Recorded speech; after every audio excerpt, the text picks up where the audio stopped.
Hey there, welcome back to another tutorial. In this video, we're going to be making 2048.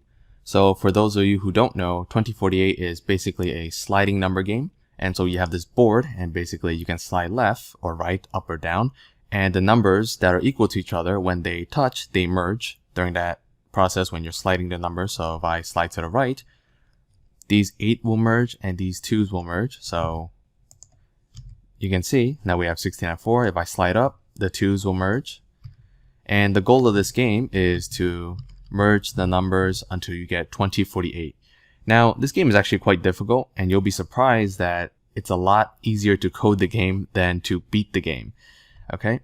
And yeah, it was a popular game back then, and I guess the popular game today now is Wordle.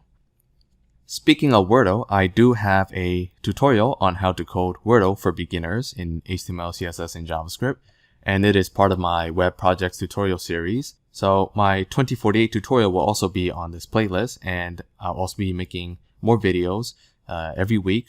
If you want to stay up to date for my web projects tutorial series or my other content that I'm making on this channel, please hit that subscribe button. And yeah. Alright, so here we are. I have my Visual Studio Code and I have my folder 2048. So we're going to create 3 files. So 2048.html, .css, and JavaScript. Okay, HTML, we're going to do doctype, and then HTML, we're going to have a head. So it's pretty standard stuff. Character set, we're going to set it to UTF-8. And then we have meta name equals viewport. Content width is equal to device width. Initial scale is 1.0. Okay, let's give our page a title of 2048. And then let's also link our style sheet. So link rel style sheet href 2048.css. And then for our JavaScript, 2048.js. Okay, so that's it for the head. Now let's work on the body. So like always with the rest of my tutorials, I always add a header for the game. So it's the title of the game, 2048. And then I'm going to add a horizontal line. And then I'm going to add another header, which is slightly smaller, so h2. And we're going to put score. Within score, we're going to have a span with an ID of score. And in here, I'm just going to put 0. So this is your starting score. And basically, the difference between a span and a paragraph tag is that the paragraph tag adds a new line. So we don't want that. We want the 0 to appear on the same line. So we're using span. And then now let's create our board. So div ID equals board. And we're going to use JavaScript to populate this. So yeah, that's pretty much it. Alright, so if you open up the folder and you just double click on the HTML file, you can see this is what we have so far. So we're going to style it so that you can see the board and everything is centered. Alright, so for the CSS, let's start with styling the body. We're going to change the font to Arial. And then we're going to center the text, so text align center. Let's also shorten the HR line. So width, let's make it 500 pixels. And then for our board, we're going to make it 400 pixels by 400 pixels. So width is 400 pixels, height is 400 pixels. And we're going to set a background color. And it is a very specific color, so it is CDC1B5. We're going to try to use the colors as close as possible to the original. So let's also add a border around this. So border is going to be 6 pixels, solid, and the color will be BBADA0. Alright, so if we refresh, you can see we have our board with the border, and we have our header and the horizontal line. Everything is centered. Now we need to make the board centered. So we're going to do margin 0 auto, and this will center the board. And display flex wrap.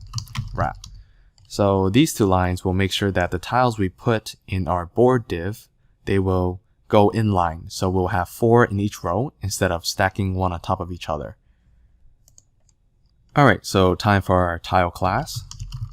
So I'm going to make the width 100 pixels and the height 100 pixels. So you can see here's our board, and if this is 400 pixels and this is also 400 pixels, then if we have 4 of these, each one is going to be 100 pixels by 100 pixels. But because we're adding a border over here, which is going to be 5 pixels, when we add a border, the width is going to be extended by 5 pixels to the left and right, as well as top and bottom. So in reality, we need to make this 90 by 90 inside, so it can accommodate for the extra 10 pixels up and down, left and right for the border. Okay? So we're going to make this 90 pixels, and then we're going to add a border of 5 pixels solid, and it has a specific color, so BBADA0. So it's similar to the border of the main board. And let's also style the text. So we're going to make the font size 40 pixels, and font weight, we're going to make it bold. And then we'll do the same thing, display flex, and we're going to center the text. So justify content, center, and align items, center. So one of them does it horizontally and the other does it vertically. So when you have both of them, it's exactly in the middle of the tile. Alright, so let's see what we have so far. We have a board here, and let's add some tiles in our HTML. So over here, I'm just going to open this and just temporarily add some tiles, and we're not going to do it here, but it's just to show you what the style looks like.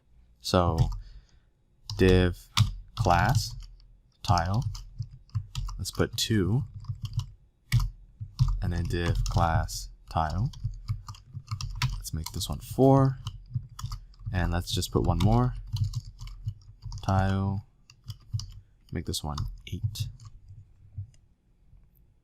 Alright, now if we refresh, you can see we have our tiles here, but note that each tile is supposed to have a different background color and a font color depending on the number. So as you can see here, 2, it's like a light beige color, and the number itself is grayish. Same thing with 4.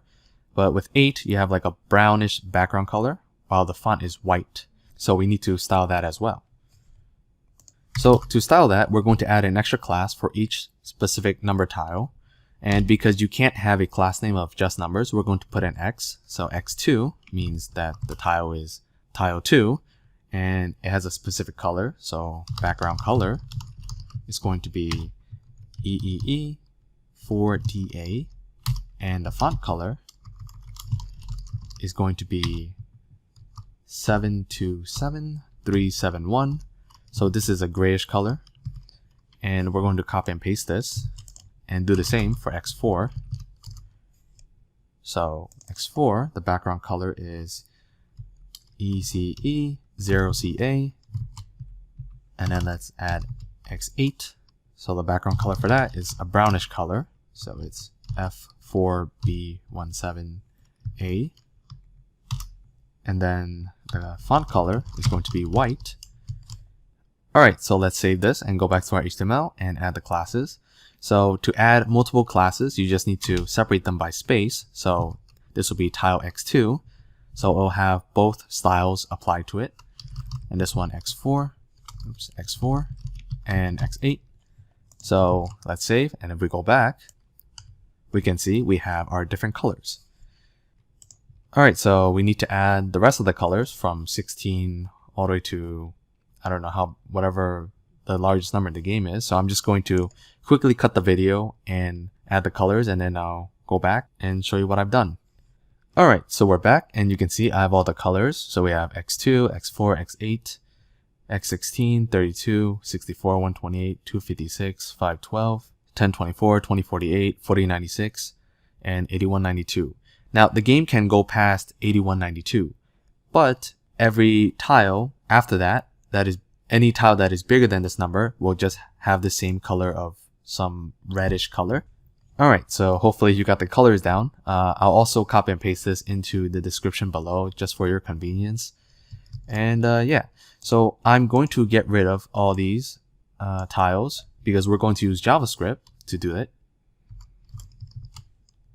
Alright, so the plan is we're going to have a 2D array over here, and this is our starting board. So everything starts at 0, and this is just currently what the board looks like, and it matches what it looks like in our HTML.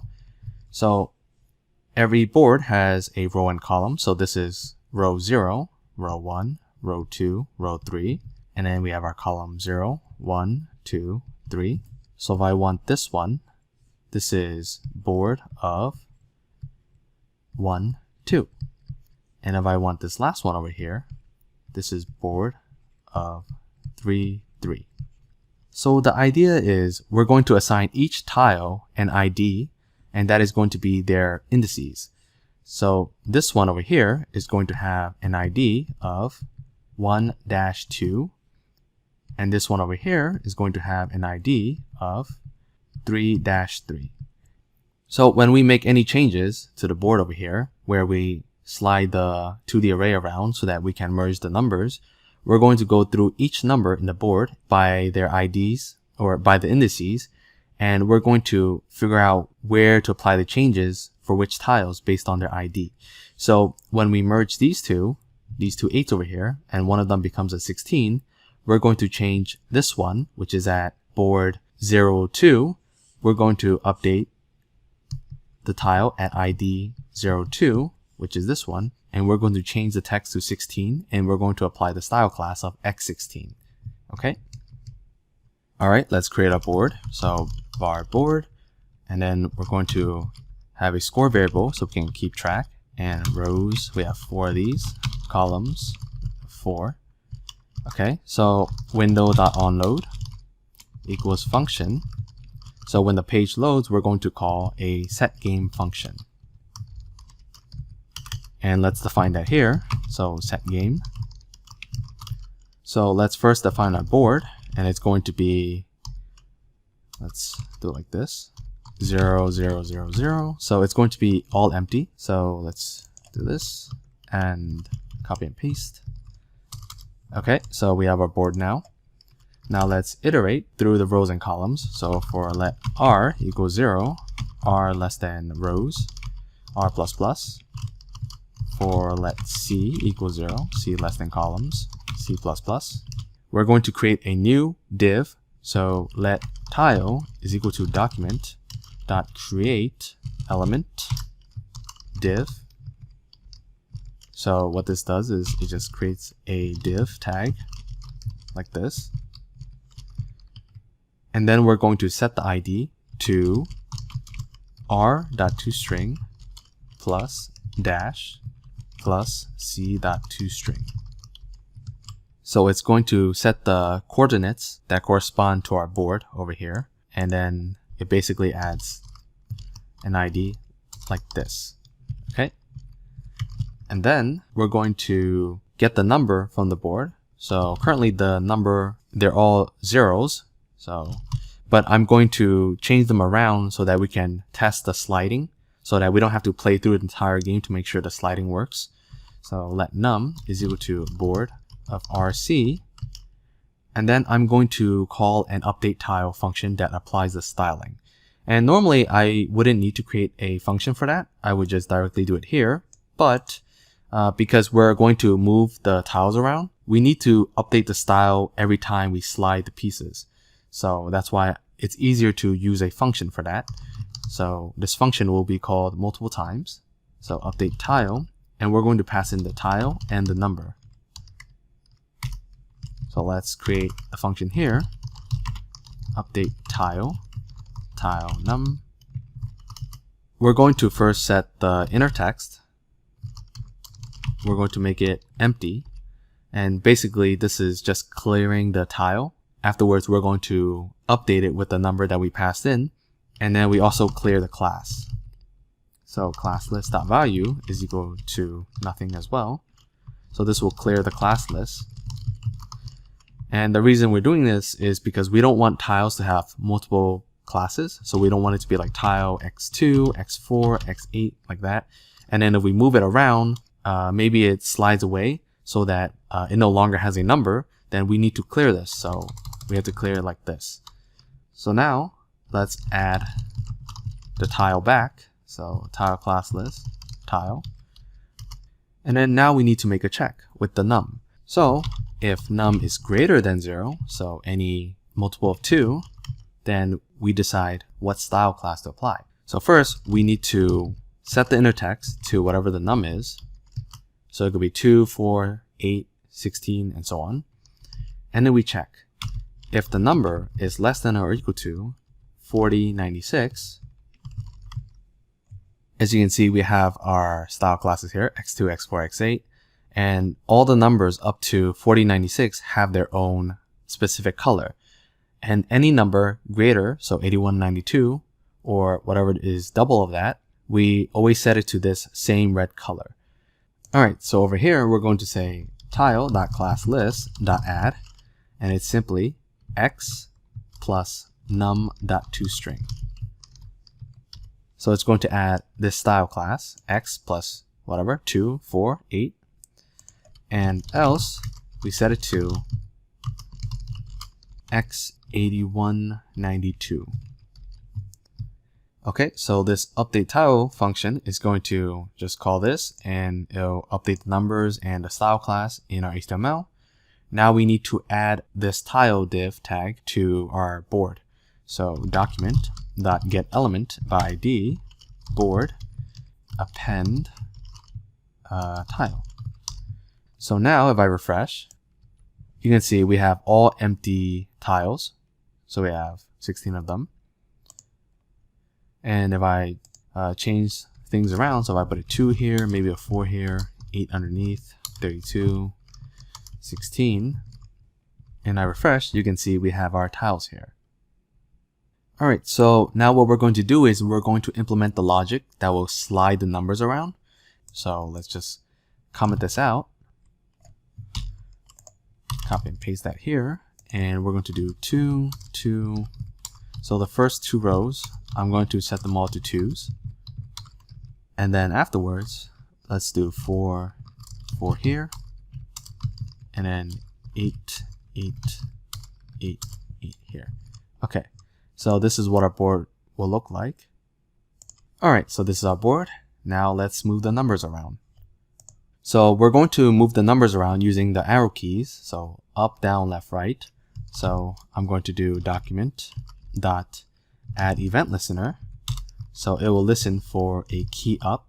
So key up is basically when you type something, after you let go of that key, the key goes up. So that's why it's called key up. The opposite of that is key down, and if you have key down, you can just hold it like this. But we don't want that to happen. We want the user to press one at a time, like that. So key up, we're going to create an arrow function here. So E is going to be the event. And then within here, we're going to check if e.code is equal to arrow left. So if we press the left key, we want to call slide left. Alright, so let's implement that function. Alright, so before we write code, we should always plan out what our function will do. So in this case, let's say I want to slide left. So this row is currently 2, 2, 2, 0. The first step we want to do is clear any zeros. So step 1, clear zeros. So now we have 2, 2, 2. And then we merge. So to merge, we want to check each number with the one after it. So for instance, these two, we're going to check if they're the same. I'm going to update this so that one of them, the first one, becomes 4 and the other one becomes 0, because right after you merge 2 of them, only one of them remains. And then the last one is just 2. So first we check these 2 pairs, and then we check these 2. And then after that, we clear the zeros again. So after we clear zeros, we get 4, 2. And the reason we clear zeros is because this 2 should take this empty tile, right? And then afterwards, we put the zeros back. So those are the empty tiles. Put zeros back. So we get 4, 2, 0, 0. So for our slide left, we're going to iterate through each row on the board. So for let r equals 0, r less than rows, r plus plus. Let row equals to board of r. And then we're going to call a slide function. So row is equal to slide row. So the slide function will modify that array. And then afterwards, we're going to assign it back to that specific row. So let's put our function here. Function slide. All right, so our first step, let's say we have 0, 2, 2, 2 as our row. We're going to filter out the zeros. So row is equal to filter row, or let's call it filter zeros, row. So let's create another function, filter 0. And it takes in a row, and basically we're just going to return row.filter num not equal to 0. So it's going to create a new array that is a copy of the original, except it has to follow this condition. So it's going to take all the nums except the ones that are equal to 0. So that's how the filter works. Alright, so remember, step 1, you get rid of zeros. So now the array should look like this. And then step 2 is when you actually slide. So we're going to do for let I equals 0, I less than row.length, I plus plus. We're going to check every 2. Because we're checking 1 ahead of us, we need to do -1 here so that we don't go out of bounds. So if row of I is equal to the 1 ahead, we're going to set row of I and we're going to double it. And then the second one is going to be set to 0. So we clear it. And then let's also increment our score by row of I, which is this doubling of whatever number we doubled. So now after that, our 2, 2, 2 is going to look like this, 4, 0, 2, right? Because we merge these two. So now we get 4, 0 and 0, 2. They're not the same, so we leave them. And then afterwards, we want to filter out the 0 again, right? Because this 2 should now be here, because this 0 indicates an empty tile. So we're going to do row is equal to filter 0, row again, and then we add zeros back. So after we filter, it's going to be 4, 2. We need to indicate that there are now 2 empty tiles on the right. So we're just going to do, let's use a while loop. So while row.length is less than column. So as long as this row is not equal to 4, row.push 0. Okay, so after that we get 4, 2, 0, 0. And then let's not forget to return the row. Okay, so now we go through each row and then we slide it. So we get the new row and then we update that row back in the board. Now this only applies to the JavaScript part, right? Because it only modifies this board over here. So we need to update our HTML. So now within that specific row, after sliding, we're going to do for let C equals 0, C less than columns, C++, we're going to get the tile. So tile equals document.getElement by ID, and it is basically r.toString plus that dash plus c.toString. And then we're going to set the number to be board of RC, and then we update the tile with tile and num. Alright, let's double check. Oh, shit. I forgot. We gotta pass in row into our function. Okay, so now let's refresh. And if I hit left, that's not good. Column is not defined. Did I misspell something? Columns with an S. Alright. Okay, if I refresh, there you go. and then I can do left again, right? So left, left. So now let's do right. All right, so with right, we could apply the same steps and go in the opposite direction. That involves creating a new slide function, right? However, that's quite inconvenient because as you can see, we have to repeat the same 4 steps. Why don't we reuse that function somehow? So this current row is basically 2, 2, 2, 0. And if I reverse it, so if I reverse this, we get 0, 2, 2, 2.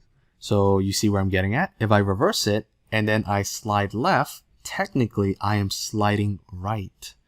So if I reverse it and I slide left, it would look something like this. 4, 2, 0, 0. Now, technically I slid right, but I need to reverse it back so that we can see the original array. So if I reverse it back, we get 0, 0, 2, 4. Pretty cool, right? So now this saves us a lot of time because I can just reuse that same function. And if this kind of blew your mind, please drop a like and let me know in the comments and make sure you subscribe. All right, so let's copy and paste this. We're going to call this slide right. And now all we need to do is, before we call the slide function, let's reverse it. So row.reverse.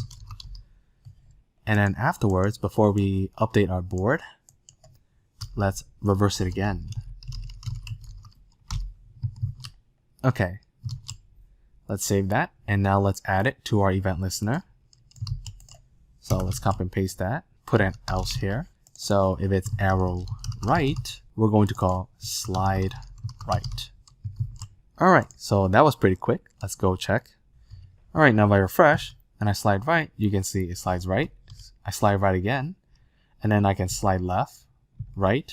So if I refresh, I can do this. I can slide right, then left. So I can mix them up. So now we know left and right works. So all that's remaining is up and down. All right, so how do we do up and down, right? Because with the rows, we can get each array from the row, right? Because the way it's designed is it's an array of arrays. But how do we get this?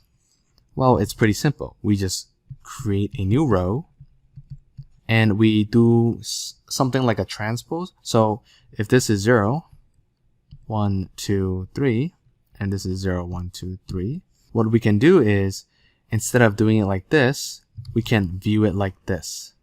So it would be 8, 8, 8, 8.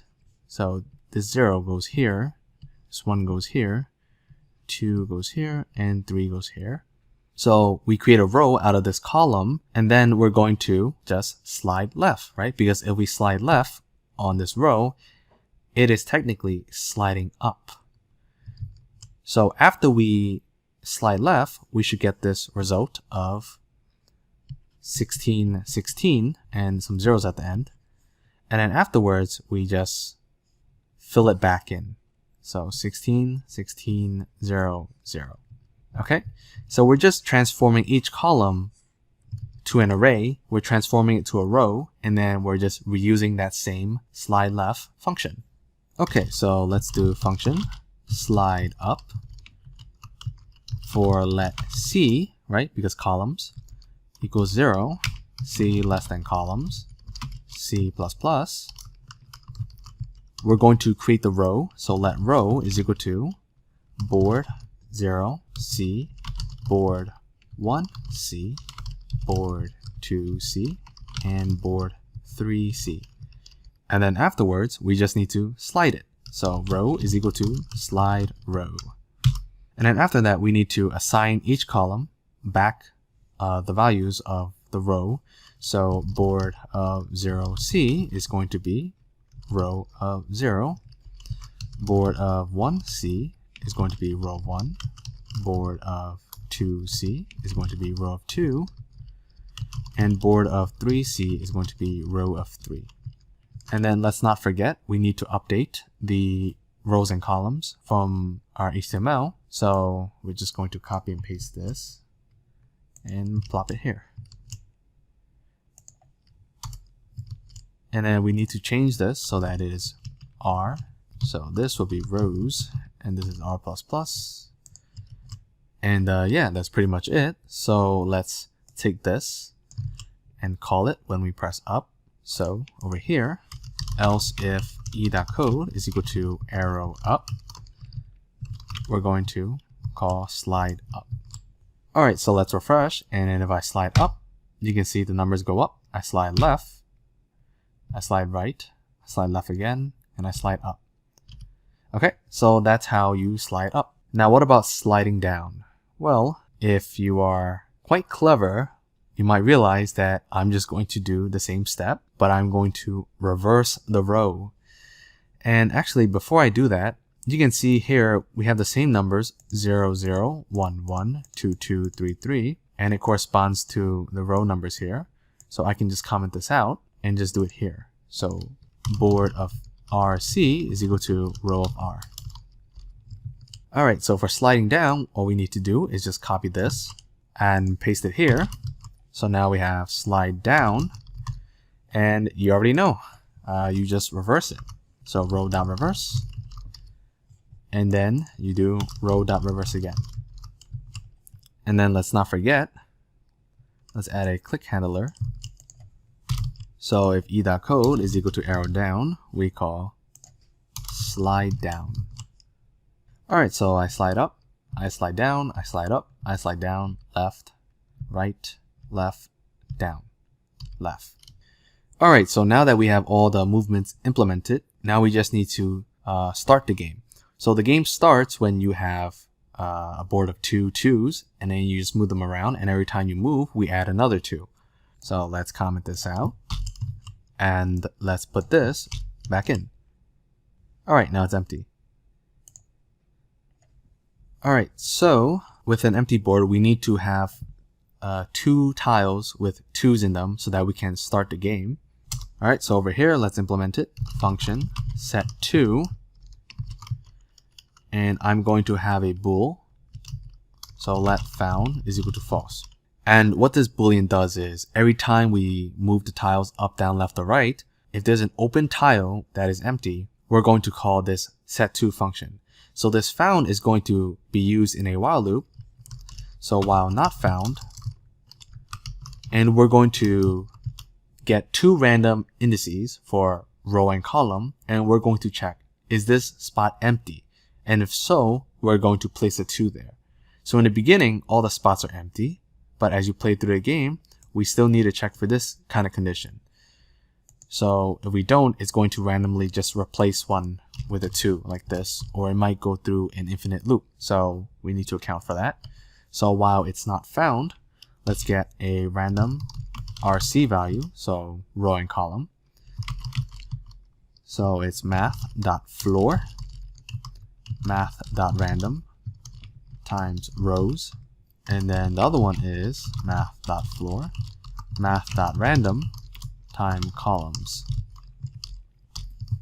And for those of you who don't know how this works, math.random spits a number between 0 and 1. So it could be a decimal number, it could be like 0.25, 0.45, 0.5, and we multiply it by the number of rows or the number of columns. So in this case, it multiplies it by 4. So math.random gives you 0 to 1, you multiply that by 4, so now you get some number between 0 and 4. And basically, this math.floor is going to get rid of that decimal. So you might get something like 0 and 2.75. It's going to be 0.2. And if you get 0.15 and 3.24, you're going to get 0.3. Okay, so math.floor is just going to round it and get rid of the decimal places. Alright, so now we check if board of RC is equal to 0, so it's empty. We're going to set it. Board of RC is equal to 2. And then let tile is equal to document.getElement by ID. So r.toString. So this is just updating the HTML. Plus c.toString. We're going to set the inner text to 2. And then we're going to do tile.classlist.add x2. And then we set found equals true so that we can break out of this while loop. All right, now there is another problem, and that is, again, if we have a full board, then it will never find a spot, right? Because this while loop will keep going over and over again, and it's not going to find a condition where board RC is equal to 0. So we need to account for that. So here I'm going to say if we're going to create a function, so if not has empty tile, it's going to return a bool. So this if not has empty tile, it's going to return true or false, and if it's true, that means it's full. We're going to just return and break out of this function and not do any of this. And let's define that.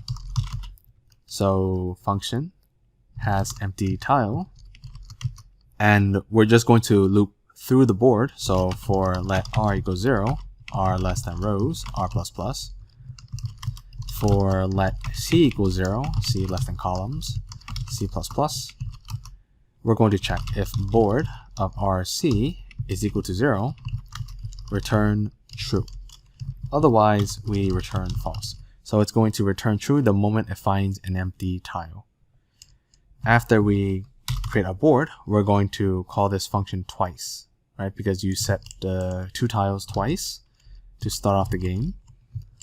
All right, so now let's refresh, and if I go up, you can see we have 4, and you might notice our score is not updating, and we need to add more tiles. So every time you move up, down, left, or right, the board will generate a new tile with a number 2 so that you can continue playing the game. So let's copy and paste this function call and put it here. So after each time we slide, we generate a new 2. Okay, and then over here, let's add the score. So document.getElement by ID, we're going to update the score. So inner text is equal to score. All right, let's go back. And if I move left, down, and you can see we have a fully functional game of 2048. And I guess I can just keep playing until I lose. And we haven't implemented the check to see if, someone loses. So maybe that's something you can implement. But we know that someone's going to lose if you can't press any more keys, right? If nothing happens when you press the keys, that means you lost. So I'm just going to leave it at that. And if you enjoyed the video and you learned a lot, please consider subscribing. It helps the channel a lot. And leave a like. And yeah, let me know down below in the comments what you thought of this video. All right, I'll see you next time. Bye-bye.